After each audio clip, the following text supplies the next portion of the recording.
군인을 명하여 내려가 무리 가운데서 빼앗아 가지고 영내로 들어가라 하니라. 그날 밤에 주께서 바울 곁에 서서 이르시되 담대하라. 내가 예루살렘에서 나의 일을 증언한 것 같이 로마에서도 증언하여야 하리라 하시니라. 아멘. 네, 우리 옆 사람과 인사합시다. 한번 오늘은 특별히 추수감사주일을 맞이하면서 1년 내내 내 옆에서 예배드려 주셔서 감사합니다. 내 옆에 앉아 주셔서 감사합니다.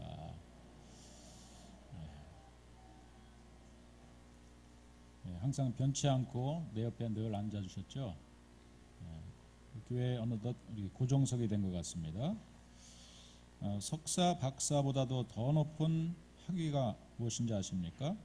밥사라고 합니다. 밥사. 추운 계절에 참 까칠한 잘난 체하는 박사보다는 밥 한 끼 사주는 밥사가 훨씬 더 높다고 하는 얘기입니다. 그러나 밥사보다도 더 높은 것이 있는데 그것이 뭐라고요? 감사라고 한다는 것입니다. 항상 우리 한번 입으로 고백합시다. 감사합니다. 참 우리가 이 말을 하는 순간 참 우리의 추위도 녹이고요. 참 어떤 순간 분위기도 따뜻해지는 것을 경험하게 되는 겁니다. 미국의 한 교회가 참 크게 부흥했는데 그 부흥하는 이유를 보니까 하루에 10번 감사 운동을 전개했다고 합니다. 사실 우리가 하루에 10번 감사하면서 살 수 있는가? 10번 정도 우리가 하루에 입술로 그렇게 고백할 수 있는가 생각해 보면은요, 별로 사실은 감사하면서 이렇게 살아간 우리의 하루의 삶이 아닌 것을 되돌아봅니다.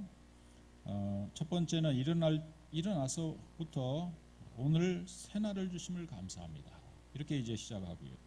또 아침 식사를 하면서 따뜻한 음식을 나에게 차려준 그러한 아내에게 감사하고, 요즘 이제 남편이 차려주지 않습니까? 여러분의 가정은. 그래서 그 남편한테 감사하고, 또 일터에 가면서 일할 수 있는 건강을 주심을 또한 감사하고, 또 직장에서는 일하는 보람에 대해서 감사하고, 또 일하면서는 비난이나 압력을 받을 수가 있지만은 그러나 그것은 새로운 도전인 줄로 믿고 또 감사했고요. 또 칭찬을 받을 때는 참 만족함에 감사했고, 또 점심을 먹으면서는 대화할 수 있는 동료들을 주심을 또 감사했고요. 저녁에는 한상에서 온 가족이 함께 모여서 그러한 대화를 할 수 있는 가족을 주심을 또 감사했고, 잠자리에서는 하루를 평안하게 인도해 주신 은혜를 감사했고, 또 잠을 자면서 꿈속에서는 나에게 생명을 주시는 은혜에 감사했고, 이렇게 일어나자마자 잠잘 때까지 계속 감사를 선언하며 사니까 교인들이 행복해지는 겁니다. 그러니까 교인이 행복하니까 교회가 행복하고 교회가 부흥되지 않겠습니까? 우리 부흥교회 가운데도 이런 감사하는 선언이 늘 하루에 10번, 20번이라도 외쳐질 수 있기를 바랍니다. 감사하는 사람은 참 그런 의미에서 본다면 행복한 사람일 것입니다. 사실은 하나님께서는 우리 인간에게만 이 감사하는 마음, 또 감사를 고백할 수 있는 것을 주셨습니다. 사실 짐승들은요, 그저 밥 달라는 대로 본능에 따라 살아가지만은 우리 인간은 누군가 은혜를 입으면 그것에 대해서 기억하고 또 감사하는 마음을 우리가 고백할 수가 있는 것입니다. 그래서 어떤 의미에서 본다면은 잘 먹고 세상에서 높은 학위를 가지고 또 돈을 많이 버는 이런 성공한 사람들도 있겠지만은 그 사람이 감사를 몰라요. 항상 불평이고 불만이라면은 그 사람을 우리가 보기에 행복한 사람이라고 말하지 못할 것입니다. 그러나 좀 가진 것이 적다 할지라도, 또 배운 것이 좀 덜하다 할지라도 그 사람의 모습 속에서 늘 감사합니다, 감사합니다 살아가는 그 모습은 세상에서 어떤 사람보다 더 행복한 자의 모습일 것입니다. 여러분, 오늘 특별히 우리 교회에서는 1년에 2번 맥주감사절, 또 오늘 추수감사절, 이런 절기를 일부러 지키라고 또 하나님이 명하셨어요. 그것은 무엇입니까? 우리가 1년에 52주의 예배를 드리지만은, 그러나 1년에 2번만큼만이라도 너희들이 예배를 감사로 한번 고백하면서 감사를 선언하면서 하나님의 주신 은혜뿐만 아니라 우리가 감사를 일부러 좀 현미경을 들여다보는 것처럼 좀 찾아서라도 너희들이 일부러 감사하는 삶을 살라고 하나님이 우리에게 명하셔서 오늘 이렇게 우리가 감사 절기를 지키고 있는 것이죠. 여러분, 이 이유가 무엇입니까? 우리를 행복하게 하시기 위한 하나님의 뜻일 줄로 믿습니다. 오늘 예배를 드리고 난 이후에 우리가 더 행복한 사람이 되어지기를 주의 이름으로 축원드리겠습니다. 감사하니까 이렇게 마이크가 크게 나오지 않습니까? 자, 오늘 이제 우리가 하나님 말씀을 통해서 사도 바울의 감사를 우리가 배울 수가 있습니다. 사실은 이제 사도 바울은요 13권의 서신서를 우리가 사도행전 이후에 대부분의 서신서는 사도 바울이라고 하는 자에 의해서 쓰여졌어요. 사도 바울은 사실은 감사를 할 수 없는 처지에 있는 사람이 사도 바울이었습니다. 왜냐하면은요 일단은 경력면에 있어서 사도 바울은 경력이 자칭 사도였습니다. 다른 사람은 12명의 제자들은 복음을 전할 때 예수님하고 늘 함께 다니는 이런 이제 삶을 살았기 때문에 사람들이 저 사람은 예수님의 제자다. 그래서 베드로가 한번 나서면은 야, 예수님은 지금 계시지 않지만은 예수님과 3년 동안 함께 했고 예수님의 기적을 함께 체험했던 저 베드로가 말을 전하면은 권위가 있다 생각해서 베드로가 한번 지나갈 때마다 그림자라도 한번 덮을까 해가지고요 수많은 사람들이 모였어요. 저절로 전도가 됐습니다. 베드로 옆에 가면은요. 근데 사도 바울은 그 이전에는 예수님을 믿는 사람을 핍박했던 자였어요. 과거 경력이 참 핍박자로 화려했어요. 그런데 어느 순간 다메섹에서 예수님을 만났는데 혼자 만났습니다. 다른 사람은 듣지도 못했어요. 빛이 나오긴 했지만은 음성을 들은 거는 사도 바울 혼자였다는 사실이에요.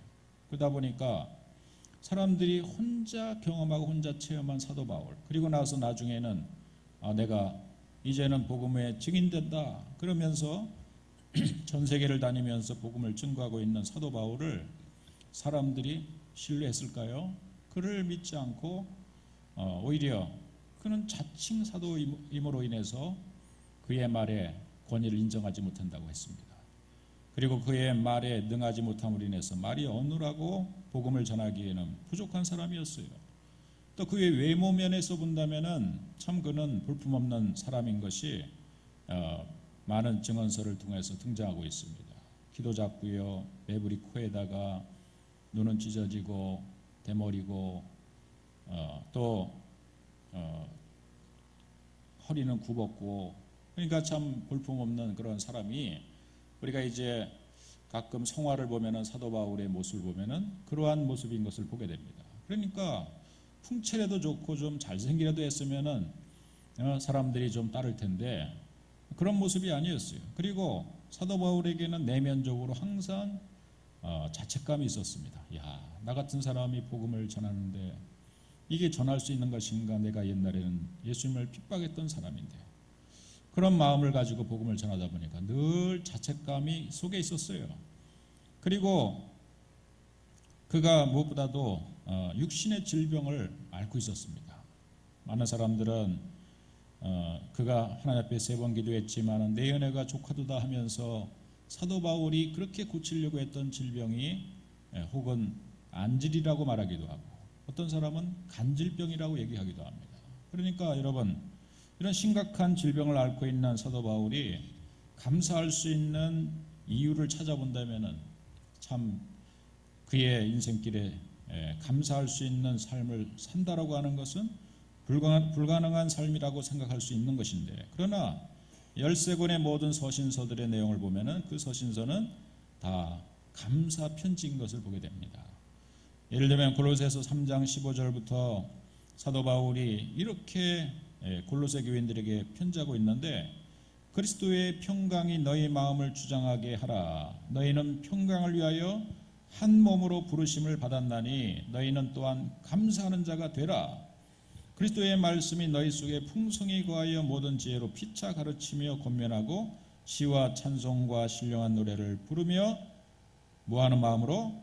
감사하는 마음으로 하나님을 찬양하고 또 무엇을 하든지 말이나 일이나 다 주 예수의 이름으로 하고 그를 힘입어 하나님 아버지께 뭐하라? 감사하라. 또 빌립보 교인들에게 쓴 편지 내용을 보더라도요, 아무것도 염려하지 말고, 빌립보서 4장 6절, 아무것도 염려하지 말고 다만 모든 일에 기도와 간구로 너희 구할 것을 어떻게 함으로? 감사함으로 하나님께 아뢰라. 또 우리가 너무나 잘 알고 있는 데살로니가전서 5장 16, 18절, 항상 기뻐하라, 쉬지 말고 기도하라, 범사에 뭐하라? 감사하라. 이는 그리스도 예수 안에서 너희를 향하신 하나님의 뜻이니라. 그러니까 우리가 이런 서신서의 내용을 중간에 이렇게 편집을 해가지고 뽑아보면은요, 그의 편지의 내용은 사실은 감사를 권고하고 있고 감사를 권장하고 있고 또 감사하는 삶이 진짜 신자의 삶인 것을 말하고 있는 것이 사도 바울의 편지의 내용인 것을 보게 됩니다. 여러분, 사도 바울이 이렇게 된 이유가 무엇인지를 우리가 한번 생각해 보려고 하는 것이죠. 그는 이러한 심각한 감사할 수 없는 상황이지만은 이런 많은 서신서를 통해서 감사를 권장하고 감사를 독려하고 감사하는 삶을 살라고 이렇게 힘주어 얘기하는 그 이유는 무엇인가? 그는 첫 번째는 자기 자신이 과거의 삶보다도 현재의 삶 속에서 경험한 은혜가 크기 때문에 그렇다는 사실이죠. 과거에 그는 어떤 자였습니까? 그는 예수님을 믿는 자를 핍박했고 해방했고 포행자였으나 도리어 긍휼을 입은 것은 내가 믿지 아니할 때 알지 못하고 행하였습니다. 내가 죄인 중에 괴순이라. 그리고 이제는 예수님을 전하는 사도로 나를 써주신 이 은혜에 대해서 내가 감사한다. 과거와 자기 자신을 비교해 보니까 참 너무나 감사할 조건이 많은 겁니다. 과거에 내가 이렇게 악행자, 또 예수 믿는 사람을 그렇게 죽이기 위해서 혈안이 됐던 이런 자였는데 지금 그럼에도 불구하고 나를 하나님이 들으셔서 나를 복음의 증인으로 사용해 주시는 이 사실이 그 은혜가 너무 감사한 거예요. 여러분, 우리가 신자의 진정한 감사의 고백은요, 은혜에 대해 감사하는 거죠. 과거에 나를 하나님을 알지 못하고 예수님을 알지 못하고 살았다면은 영 죽어갈 그러한 죄인이었음에도 불구하고 또 죄인 중에 괴수였음에도 불구하고 현재 나를 하나님의 의인의 반열에 들어쓰고 신자의 반열에 들어쓰고 거룩한 성자라고 일컬음을 받을 수 있는 그런 반열에 들어서게 하신 것 생각해 보면은 우리가 감사의 조건이 되는 것입니다. 여러분, 늘 은혜에 감사할 수 있는 저와 여러분 되기를 주의 이름으로 축원드리겠습니다. 그런 구원의 은혜, 이것이 본질적인 우리 그리스도인들의 감사의 조건인 거예요. 늘 생각해도 늘 또 우리가 고백해도 나 같은 자를 살려주시고 하나님의 자녀 삼으신 그 은혜에 대해서 내가 감사할 수밖에 없다. 그러면서 늘 찬양하면서 감사하는 것입니다.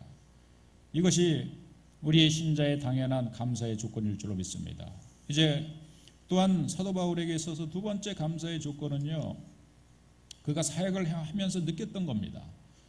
사역을 하다 보니까 나 같은 사람에게도 믿음의 동역자들이 많이 생긴 겁니다. 참 이런 부족한 사람을 보면은 좀 한마디로 해서 성질 좀 승깔이 있고 성질 더러운 사람 있으면은 옆에 가는 게 좋습니까? 안 좋습니까? 괜히 옆에 같이 붙어 있다가 어느 날 날벼락 받을까봐 성질 아주 안 좋은 사람 옆에는 사람이 잘 안 붙어요. 사도 바울도 어쩌면은 승깔이 있었던 사람이에요. 그래서 한때 동역자하고 막 마가하고 헤어지기도 하고 싸우기도 하고 뭐 그랬던 사람입니다. 그러니까 이 사도 바울 옆에는 사람이 없을 줄 알았는데 사도 바울 옆에 하나님의 증인의 사명을 감당하니까 사도 바울 옆에는 이런 사람도 있었어요. 예를 들어보면 로마서 16장 3절 4절에 고백하는데 나의 동역자들인 브리스길라와 아굴라에게 문안하라. 저희는 내 목숨을 위하여 자기의 목이라도 내어 놓았나니 나뿐 아니라 이방인의 모든 교회도 저희에게 감사하느니라 하면서 감사하는데 다름이 아니라 자신의 동역자 브리스길라와 아굴라라고 하는 사람이 나를 위해서, 내 목숨을 위해서 자기 목이라도 내놓을 수 있는 사람이 있다는 사실 앞에 감사한 거예요. 여러분 대신 누가 목을 내놓을 수 사람이 있겠습니까? 목이 아니라 목걸이라도 좀 내놨으면 좋겠는데, 그럴 사람이 여러분 대신해서 목숨을 내놓을 사람이 있겠습니까? 여러분, 그러나 사도 바울 곁에는 늘 자신을 위해서 내가 대신 죽겠습니다, 내 목숨이라도 드리겠습니다, 내 재산이라도 드리겠습니다 하면서 사도 바울 옆에 뜨거운 헌신자들이 있다는 사실이죠.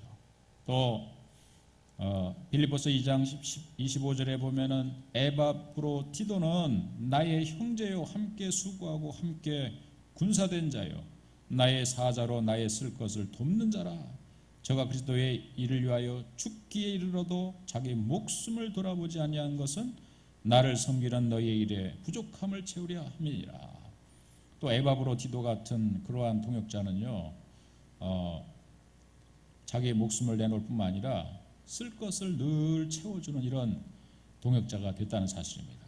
그러니까 얼마나 복음을 전하는, 지금으로 말하면은 선교사의 사명을 감당하고 있는데 부족하죠. 증인의 사명을 감당하는 이 부족한 사도 바울에게 물질로 채우고 또 힘이 되고 위로가 되는 이런 사람이 있다는 것에 대해서 사도 바울은 감사하지 않을 수 없었던 것이에요.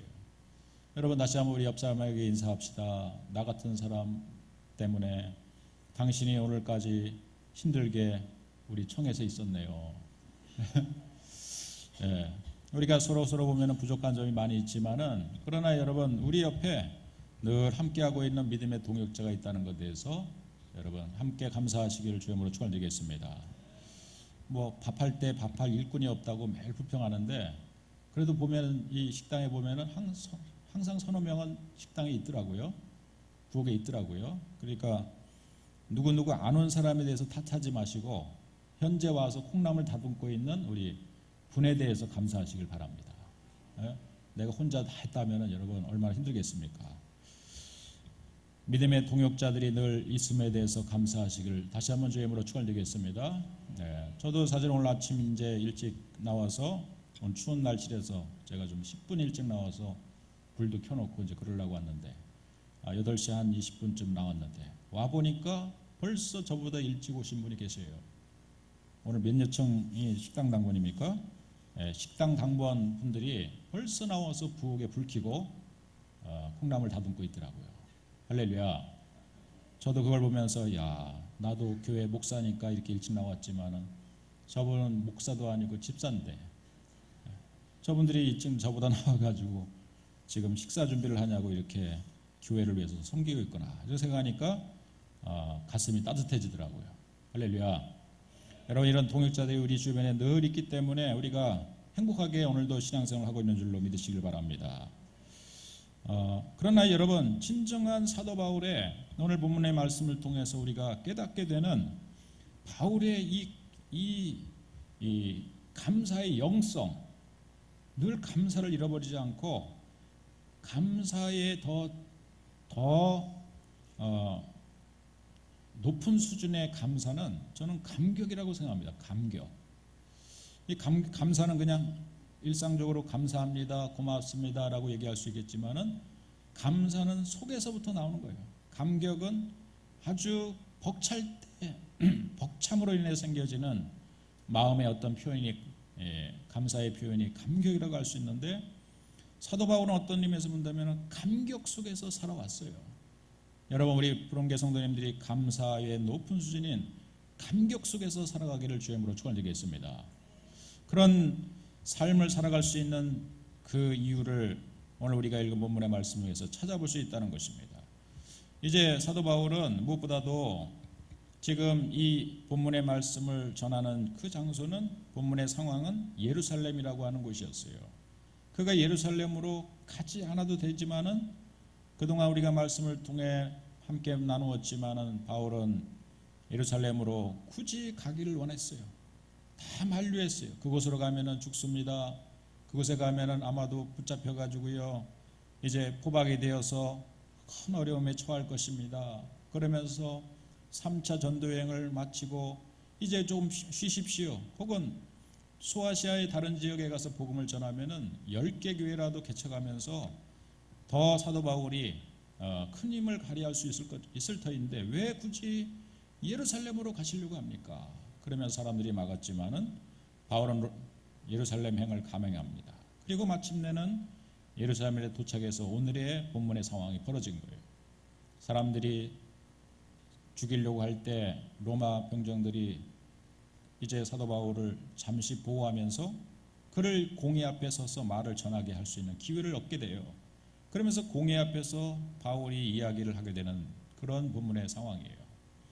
그러나 아니다 다를까 바울이 좋은 말을 하겠습니까? 복음을 전하는 가운데 앞에 제일 앞장서 있는 사람이 가만히 보니까 분명히 대장 같아요. 그래서 뭐라고 외치냐면은 23장 3절에 보면은 바울이 이르되 회칠한 담이여 하나님이 너를 치시리로다 이러면서 회칠한 담이라고. 여러분 회칠한 담은 담을 깨끗하게 칠했지만은 담을 아주 땅을 많이 파고 담을 처음부터 세운 것이 아니라 그냥 땅 위에다가 담을 세우는 겁니다. 그리고 칠만 잘해놓은 거예요.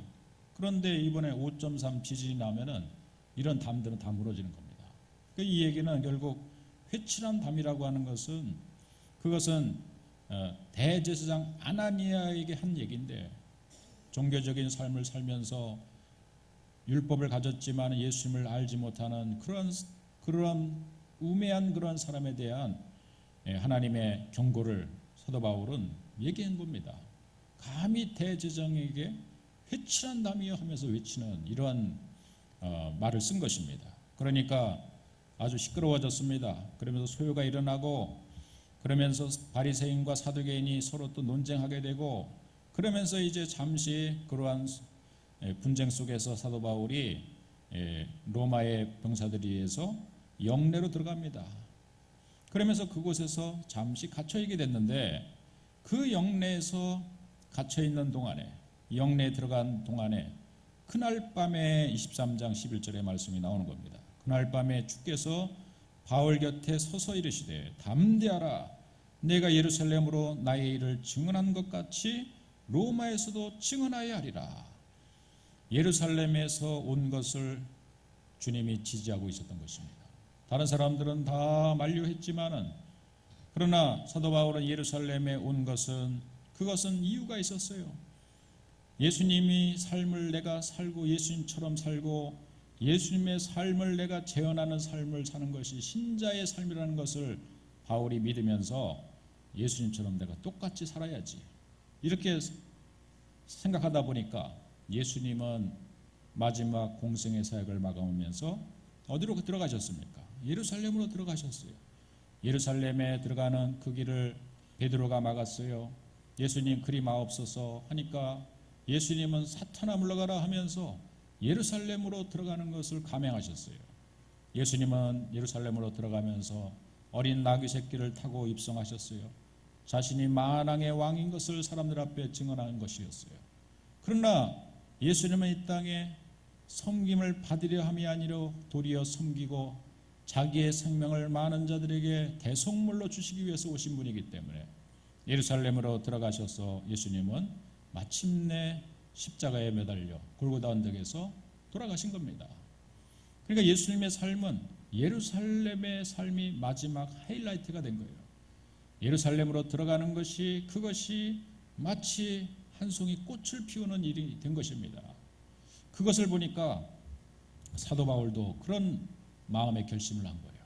내가 지금까지 약 한 20여 년 동안 전 세계를 다니며 복음을 증거했지만은 내 인생의 마지막 꽃은 이제 바로 이 예루살렘에서 예수님처럼 피워야 되겠다. 아무리 많은 핍박자가 있더라도 아무리 많은 반대자가 있더라도 예수님이 예루살렘으로 들어가신 것처럼 나도 이 예루살렘에 들어가서 전 세계의 복음이 증거되고 수많은 이방인들이 주께 돌아오는 이 놀라운 역사를 증거하고 내가 이 예루살렘에서 핍박을 받더라도 이 얘기는 할 얘기는 해야 되겠다 하면서 예루살렘으로 들어가는 것을 주저하지 않았어요. 그랬더니 예수님께서 그날 밤에 나타나셔가지고 담대하라, 내가 예루살렘에서 나의 일을 증언한 것 같이 하면서 또 하나의 비전을 사도 바울에게 주시는데, 그것은 로마에서도 증언하여야 하리라. 사도 바울을 예루살렘에서 복음을 증거한 사도 바울을 칭찬하시면서 이제는 로마까지 가서 복음을 증거하는 사람이 되어야 되겠다고 예수님께서 친히 말씀하신 겁니다. 여러분, 이제 사실은 사도 바울에게는 또 하나의 꿈이 있었어요. 예루살렘이 다가 아니라, 생각해 보니까 예수님이 마지막 부활하시면서 마지막 말씀을 하신 그 메시지가 뭐였냐면은, 오직 성령이 너희에게 임하시면 너희가 권능을 받고 예루살렘과, 그 다음에 어디입니까? 그 다음에 어디예요? 예루살렘과 온 유대와, 그 다음에 사마리아와, 그 다음은 땅끝까지 이르러 복음의 증인되리라. 자기가 예루살렘으로 가기로 결정했지만, 그러나 예루살렘만이 끝이 아니라는 사실을 알았어요. 예루살렘은, 그것은 끝이 아니라 시작인 것을 알았어요. 예수님의 말씀은 예루살렘에서 시작된 복음이 온 유대와 사마리아와 땅끝까지 이르게 될 거라고 말씀하시며 그 증인이 되라고 말씀하셨기에, 사도 바울은 예루살렘을 하나의 교두보로 삼고 그것을 하나의 증거다리로 삼아 땅끝까지 이르러 증인의 사명을 감당하겠노라고 그렇게 맹세하고 꿈을 꿨다는 사실입니다. 사도 바울은 이제 로마로 가는 꿈을 꾸게 되는데, 그는 로마서 사도행전 19장이네요. 오늘 함께 나누고 있는 사도행전 23장의 앞장의 몇 장에 보면은 그가 로마에 대한 꿈을 꾸고 있다는 것을 보게 됩니다. 사도행전 19장 21절을 같이 한번 읽어볼까요? 19장 21절입니다. 앞에 있는 자막을 참고해 주십시오. 자, 사도행전 19장 21절입니다. 자, 함께 읽어보겠습니다. 시작. 이 일이 있은 후에 바울이 마게도냐와 아가야를 거쳐 예루살렘에 가기로 작정하여 이르되, 내가 거기 갔다가 후에 로마도 보아야 하리라. 예루살렘의 끝이 아니었네요. 예루살렘과 온 유대와 사마리아와 땅끝까지 이르러 복음의 증인되라. 그러면서 이제 사도 바울은 어느덧 로마로 가고 싶은 꿈을 꾸게 되는 것입니다.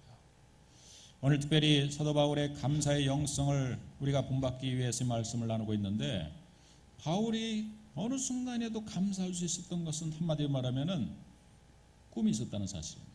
그에게는 하나의 비전이 있었다는 사실이죠. 그 비전은 다른 것이 아니라 예수님처럼 살고 예수님이 거니셨던 예루살렘을 거쳐 온 유다와 사마리아와 땅끝까지 증인의 사명을 감당하는 것인데, 그 당시의 땅끝은 어딘가를 생각해 봅니다. 그것은 바로 로마를 거쳐야만 되는 것이 땅끝이라는 사실을 알았어요. 여러분, 놀랍게도 우리가 때가 참회라고 하는 말씀을 통해 예수님의 때가 차서 예수님께서 지금부터 2017년 전에 이 땅에 오셔가지고요, 공생의 33년의 생애를 마감하고 부활하여 승천한 하늘편에 앉아 계시지만은, 그러나 예수님이 하필이면 왜 2000년 전에 이 땅에 오셨는가를 생각해 보면은 그때는 바로 로마가 당시를 지배했던 때였어요. 여러분, 우리가 역사를 지내오면서 로마라고 하는 나라는 참 위대한 나라였습니다. 지금도 여러분 유럽 여행이나 또 우리가 동유럽, 서유럽 어느 유럽을 가더라도 로마의 흔적을 보러 가는 겁니다. 로마의 콜로세움이라든지 또 로마가 세운 원형 경기장이라든지 또 로마의 건축물들, 로마의 수로들, 이런 것들을 사실은 유럽 가면은 보게 됩니다. 근데 당시의 유럽은 한마디로 말하면은 모든 길은 어디로 통한다? 로마로 통한다라고 하는 말이 있듯이, 이 쌍두마차가 서로 비껴갈 정도로 한 4차선, 또 넓은 도로는 8차선의 도로를 지금부터 2000년 전에 닦아놓고요, 전 세계로 그 전차를 몰고 짧은 칼을 들고, 그리고 훈련된 로마 병사들이 나가서 세계를 정복했던 때입니다. 그 마지막 땅끝을, 로마가 마지막 정복지를 어디로 봤냐면 그것은 지금의 스페인, 서바나라고 하는 스페인 땅이었어요.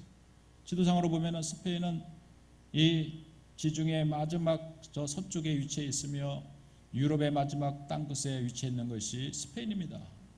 그래서 스페인 항구로 마지막 가면은 거기서 땅끝으로 생각하고 있었던 그 당시였어요. 그러니까 사도 바울에게 있어서는 로마도 보아야 하리라라고 하는 것은 무엇을 바라보았냐면은 로마에서 마지막 하나님께서 때가 차서 로마라고 하는 나라를 정치적으로 세웠지만 군사적으로 로마가 세계를 정복했지만 그러나 그 군사도로는 결국 복음을 전하고 복음을 수출하기 위한 하나님의 계획 속에서 로마라고 하는 나라를 2000년 전 예수님 당시에 사도 바울 당시에 세워놓았다는 사실을 사도 바울은 알고 있었다는 사실입니다. 너희 로마 나라는 세계를 정복하기 위해서 군사적으로 정복하기 위해서 길을 닦았지만 그 길은 결국 복음을 전하는 복음을 짧은 시간 안에 전 유럽으로 증거할 수 있는 그러한 통로 역할을 하기 위해서 하나님께서 로마를 세우셨다는 것을 또 로마의 문명을 세우셨다는 것을 사도 바울은 알고 있었다는 사실이에요. 그래서 그 로마의 문명의 중심지 그 모든 길은 로마로 통하는 그 로마로 가서 마지막 땅끝까지 이르러 복음을 증거하겠다라고 하는 비전을 고백하는 말이 내가 후에 로마도 보아야 하리라 라고 하는 말이었습니다. 여러분 사도 바울에게는 이런 꿈을 가지고 있었는데 우리 푸른교회 성도님들에게도 그런 꿈을 함께 소유하기를 주임으로 축원드리겠습니다. 할렐루야. 사실은 우리 요즘 여행이 흔해졌는데 세계 여행이 흔해졌는데요. 만약에 여러분에게 이제 한 나이 60이 되셨는데 우리 아이들이 일찍 자수성가해서 어머니 환갑잔치는 우리가 요즘 안 한다고 하죠. 환갑날 대신해서 내가 1,000만 원을 부모님에게 드릴 테니까 그거 가지고 두 분이서 유럽이나 갔다 오세요. 그런다면 좋을까요? 안 좋을까요? 예? 좋아요? 안 좋아요? 너무나 좋겠죠. 60이 좀 넘어 이르면 한 70. 그런데 70은 팔다리가 저려가지고요. 여행 다니기가 힘들어요. 그러니까 한 60으로 치는 겁니다. 그런데 만약에 이제 한 달 후에 내가 저 유럽에 가서 이탈리아 로마에 가가지고 그 콜로세움 앞에서 내가 사진을 찍는다고 생각하니까 여러분 동네 내 친구들한테 자랑하고 싶은 마음이 생길까요? 안 생길까요? 생길까요? 안 생길까요? 자랑을 해도 100번을 하겠죠.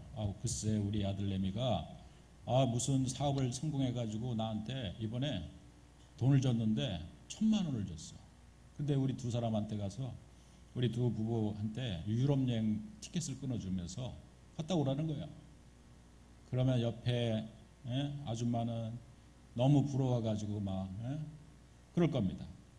근데 이제 내가 한 달 후에 유럽을 이제 떠나기로 했어요. 그러면 여러분 지금 현재 남편한테 있는 불평, 또 우리 자녀에게 있는 불평, 내 친구하고 쌓인 갈등, 여러분 이런 것들을 아무렇지도 않게 생각할까요? 그거 가지고 계속 고민할까요? 한 달 후에 내가 로마로 떠난다고 생각한다면은 그간에 있었던 모든 불평, 작은 불평은 아무것도 아니라고 생각해요. 한 달 후면 내가 로마 가는데, 한 달 후면은 내가 유럽 여행 가는데, 여러분 이런 마음인 것입니다. 물론 이것은 우리가 지금 여행으로 떠나는 것이지만 사도 바울에게 있어서는 무엇을 말하는 겁니까? 자신이 가지고 있는 비전, 꿈이 있는 겁니다. 내가 작은 마당에서 놀 사람이 아니다. 나는 이제 하나님의 주신 말씀대로 예루살렘을 떠나서 그것을 교두보 삼아서 온 유대와 사마리아와 땅끝까지로 내가 증인의 삶을 감당하는 사람인데 내가 작은 것 앞에서 불평하고 내가 현재 당하는 고난 앞에서 넘어질 수 있겠느냐? 나는 비전의 사람이다. 나는 하나님이 나와 함께 해주시는 사람이다. 밤마다 어젯밤에도 예수님이 나타나셔서 담대하라 내가 예루살렘에서 증언한 것 같이 너를 로마도 가게 하리라 하면서 말씀하시는 주의 음성을 듣는 사도 바울이라면 자신의 비전을 예수님이 지지하시고 또 예수님이 격려해 주시는 비전이라면 그것은 헛된 자기의 꿈이 아니라 하나님이 자기해 주신 소명이기 때문에 그는 어느 순간에도 낙심하지 않고 늘 멀리 바라보며 또 저 천성을 바라보면서 살아가는 정말 꿈의 사람이고 감사의 사람이 될 수밖에 없었다는 사실입니다. 할렐루야. 할렐루야. 우리 부흥계 성도님들이 그러한 꿈의 사람들이 되기를 주님으로 간절히 축원드리겠습니다. 사도 바울이 그러한 사람이었기 때문에, 증인이었기 때문에 하나님도 그에게 나타나셔서, 주님도 그에게 나타나셔서 늘 함께하고 있었던 거예요. 미국에 어떤 제도가 있냐면요, 검찰이나 연방정보국에서 소위 증인 신변 프로그램이라고 하는 것이 있다는 것입니다. 이제 예를 들면 마피아가 잘못한 것을 이제 알고 그 첩보를 증언하는, 법정에서 증언한 사람이 만약에 있다 그러면은 그 사람을 이 연방정보국에서는 아주 이 사람을 철저히 보호한다는 겁니다. 그래서 신원도 바꿔주고요, 때로는 거주지도 바꿔주면서 이 증인을 철저히 보호하는 증인 프로그램을 가동한다는 겁니다. 물론 우리나라에도 있겠죠. 당연하죠. 여러분, 큰 범죄 현장을 알고 있는 사람을, 그것을 증언할 사람을 보호해야만 그 사람을 그 죄인을 기소할 수 있기 때문에, 여러분, 우리는 하나님 나라의 증인으로 우리를 불러주신 줄로 믿습니다. 할렐루야. 우리가 땅끝까지 이르러 복음을 증언하고 증거할 수 있는 사람이 바로 다른 사람이 아닌 우리이기 때문에, 나이기 때문에 오늘도 하나님께서는 나를 지켜주시고 내가 마지막 생명을 다하는 순간까지 끝까지 나와 함께 해주실 하나님이 당연히 우리를 보호해주시고 지켜주실 것입니다. 당연히 우리에게 나와서 말씀해 주실 것입니다. 내가 너를 지켜주리라. 내가 너를 보호해주리라. 땅끝의 증인으로 내가 너를 삼기 위해서 내가 너와 언제까지나 함께하리라. 그런 약속의 말씀을 우리 주님이 오늘 이 자리에 있는 저와 여러분들에게도 주실 줄로 믿습니다. 여러분, 오늘 사도 바울이 최고의 감사의 영성을 가지고 살 수 있었던 이유는 뭐냐면, 그것은 현재에 만족하지 않고 현재 주어진 우리의 삶 속에서 수많은 우리를 자책하고 불평하고 불만을 품으며 감사를 잃어버리며 살아갈 수밖에 없는 우리의 삶 속에서 사도 바울에게는 먼 로마를 바라보는 영성을 갖고 있었기 때문에 그렇습니다. 그 로마를 통해서 땅끝까지 복음을 증거하리라고 하는 비전을 품고 있었기 때문에 사도 바울을 하나님은 지켜주셨고 그를 통해서 역사하신 거예요. 오늘 우리가 진정 더 높은 수준의 감사의 영성을 여러분 가질 수 있기 위해서는 우리도 함께 주님의 증인으로 살기를 다짐하고 고백하며 나갈 때 우리 주님은 일명 증인 신변 프로그램을 가동시켜 주셔서 우리를 지켜주시고 우리와 함께 해주시는 역사가 있게 될 줄로 믿습니다. 우리 부흥계 성도님들에게 그런 은혜가 함께하기를 주님으로 간절히 축원드리겠습니다. 그런 자들은 늘 감사할 수밖에 없어요. 하나님의 역사를 경험하니까, 하나님의 함께 하시는 것을 경험하니까. 여러분, 오늘도 우리가 2017년도 마지막 이 달을 이제 앞두고 있습니다. 얼마 우리의 인생이 남아있는지 알지 못하지만 그러나 우리가 하나님의 증인으로 살기로 고백하며 나간다면 우리 가운데는 우리를 돕는 수많은 감사의 조건들을 하나님 계속해서 허락해 주실 줄로 믿습니다. 그런 은혜가 함께하기를 주님의 이름으로 간절히 축원드리겠습니다. 기도합니다. 담대하라. 내가 예루살렘에서 나의 일을 증언한 것 같이 로마에서도 증언하여 하리라. 하나님, 로마를 꿈꾸며 로마로 가기를 원했던 사도 바울을 하나님은 당연히 지지하시고 돕고 격려하시면서 놀라운 사도 바울에게 역사를 보여주셨는데, 우리가 이 감사절기를 맞이하며 하나님 진정한 높은 수준의 감사의 영성을 수여할 수 있는 그것은 바로 오늘 우리가 사도 바울이 가지고 있는 이 비전을 우리가 함께 공유하는 것인데, 우리도 로마를 품을 수 있는 사람들 되게 하여 주시옵소서. 땅끝을 품을 수 있는 사람들이 다 될 수 있도록 축복하여 주시옵소서. 현재 주어진 우리의 마당만 보지 않게 하시고 멀리 바라보게 하시고, 저 아버지 우리의 믿음의 시선을 높이 들어 믿음은 바라는 것들의 실상이요 보지 못하는 것들의 증거라고 말씀해 주셨사온데, 우리가 저 멀리 믿음의 눈을 떠 하나님 주님이 우리에게 세워주시는 비전의 땅을 향해 바라보며 나갈 때 우리에게는 더 많은 감사의 조건들이 생겨나게 될 줄로 믿습니다. 이러한 증인의 하늘나라의 증인 프로그램이 가동되며 우리를 지키시는 역사가 있게 될 줄로 믿습니다. 이 모든 것들을 우리가 경험하게 하시고 우리가 체험할 수 있도록 도와주옵소서. 예수님의 이름으로 축복하며 감사하며 기도 올리옵나이다. 아멘.